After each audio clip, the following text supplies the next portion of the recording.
Welcome, everyone. Today, we explore the process of upgrading both RAM and storage on an EC2 instance within the AWS environment. Why is it important to enhance EC2 performance? Enhancing EC2 performance is essential to ensure that your applications can thrive without encountering resource constraints. How can we enhance EC2 performance?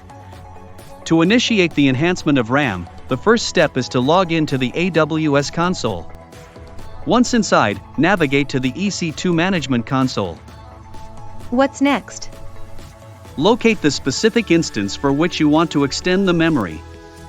It's essential to note that the instance must be in a stopped state before proceeding.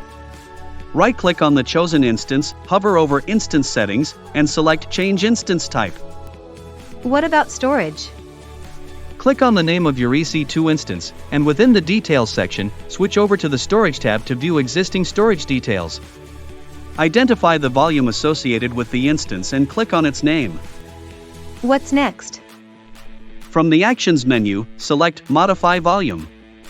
Here, you can adjust both the volume type and size according to your requirements. That's great. What are the benefits of enhancing EC2 performance? Enhancing EC2 performance ensures optimal performance and scalability, allowing your applications to thrive without encountering resource constraints. Thank you for the informative guide on enhancing EC2 performance. You're welcome. It's essential to fine-tune your AWS resources to ensure optimal performance.